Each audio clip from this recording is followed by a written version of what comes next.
अजीज दोस्तों और बुजुर्गों, बल्कि ना सिर्फ सादुल्ला नगर बल्कि तुरला, बल्कि पूर्वांचल, बल्कि पूरे उत्तर प्रदेश के मुसलमानों से सऊद्दीन ओवैसी कह रहा है, आपके वोट की अहमियत नहीं रही, आपके वोट की अब अहमियत नहीं रही।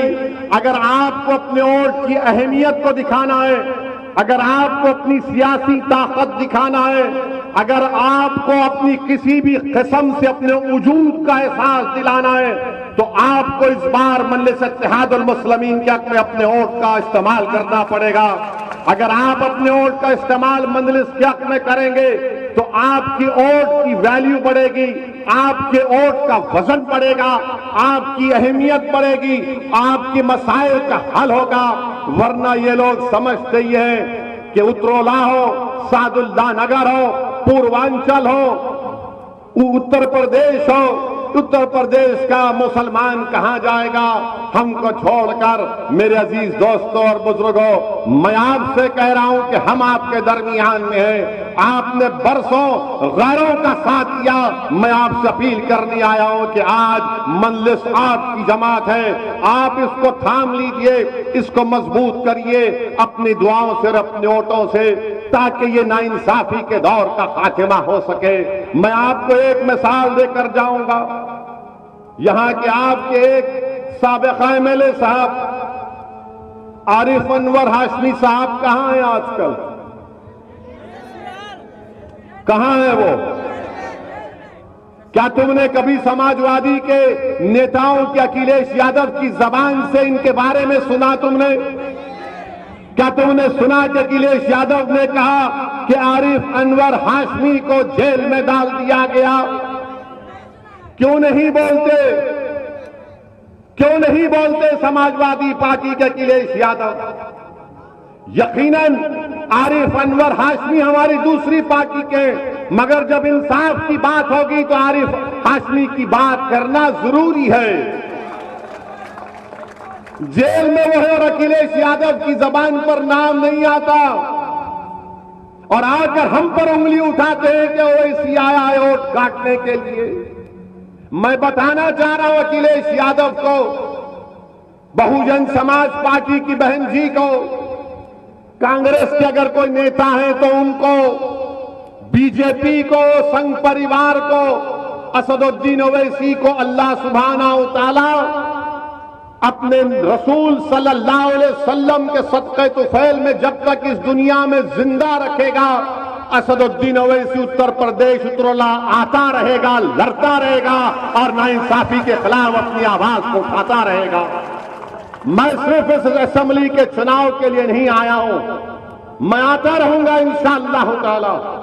हम जब तक एक शऊर को बेदार नहीं करेंगे, हम जब तक आपकी सफों में इनकलाब को नहीं पैदा करेंगे, जब तक हम में अच्छाई के लिए एक तब्दीली पैदा नहीं होगी, जब तक हम ख्वाबे गफलत से बेदार नहीं होंगे, तब तक मैं आता रहूंगा, लड़ता रहूंगा, बोलता रहूंगा। मुझे इस बात की कोई फिक्र नहीं है कि कौन मेरे बारे में क्या कहता है, क्या इल्जाम लगाता है। अगर मैं क्या हूं वो मेरा रब जानता है कि मेरे दिल में क्या है।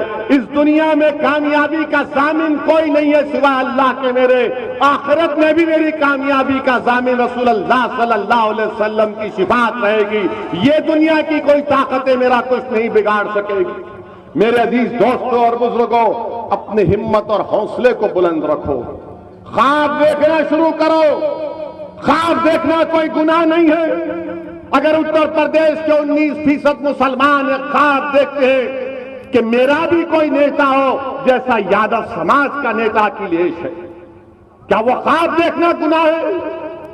मैं तो ख्वाब दिखा रहा हूं तुमको, और तुमको बता रहा हूं कि इस ख्वाब की ताबीर, इसको अमली जामेनामा कैसे पहनाया जाएगा।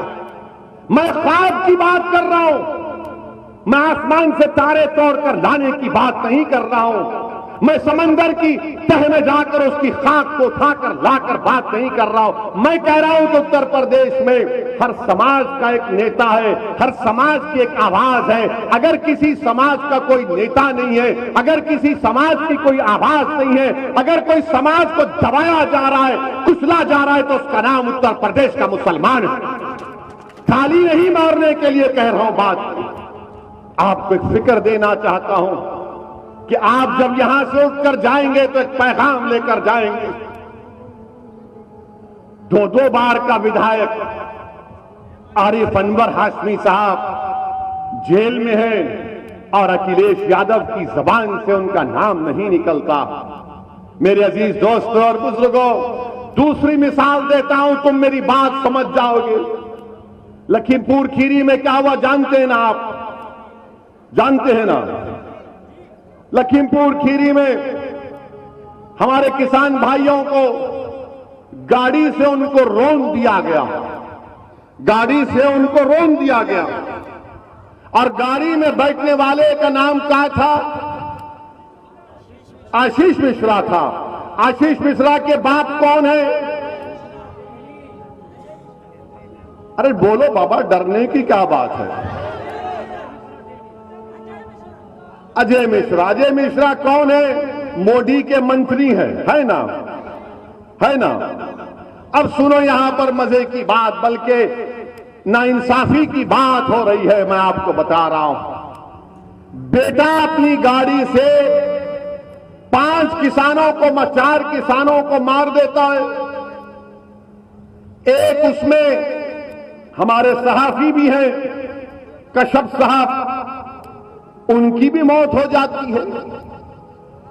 अब आप ये देखिए कि अजय मिश्रा मंत्री हैं, कहते हैं कि हां वो जो जीप गाड़ी थी मेरी थी, वो जीप गाड़ी थी वो मेरी थी। एक पहला पॉइंट ये। उनका बेटा कहता है कि मैं तो नहीं था, मैं तो कुश्ती हो रही थी, दंगल देख रहा था। मगर किसानों ने कहा कि इनका बेटा गाड़ी में बैठा था, इसने गाड़ी चलाई और 5 लोगों की इसकी वजह से मौत हुई। सुप्रीम कोर्ट में मामला गया, सुप्रीम कोर्ट के चीफ जस्टिस ने इस मामले का नोटिस लिया। तो कल की बात है कि उनके बेटे को, आशीष जिसका नाम है, आशीष को पुलिस बुलाती है, 10 घंटे अपने थाने में बिठाती है और 10 घंटे में 10 मर्तबा आशीष को नाश्ता खिलाया जाता है। नाश्ता खिलाया जाता है। ऐसा लग रहा था कि बबुआ अपने सास और ससुराल में मिलने गया है, अपने सास और ससुरे से मिलने गया है, थाने नहीं गया। हर थोड़ी देर को चाय, बिस्किट, समोसा, क्या क्या आ रहा था। आप बताइए फिर क्या हो रहा? अच्छा, फिर सवाल यह पैदा होता है कि नरेंद्र मोदी ने अजय मिश्रा को कैबिनेट से क्यों नहीं निकालते? निकालना चाहिए ना। अगर बाप मंत्री हो, गाड़ी बाप की हो और बाप की गाड़ी से 5 लोगों की मौत हो जाती है और बाप खुद कह रहा है कि मेरी गाड़ी है, बाप खुद कहता है अपनी तकरीर में कि सुधर जाओ वरना तुमको 2 मिनट में सुधार देंगे। तकरीर के 2 दिन के बाद 5 किसानों को मार दिया जाता है, उनका कत्ल कर दिया जाता है, उनका मर्डर कर दिया जाता है, उनकी हत्या कर दी जाती है। तो नरेंद्र मोदी मंत्री को नहीं हटाते। क्यों नहीं हटाते बोलो आप? क्यों नहीं हटाते नरेंद्र मोदी? बताइए ना।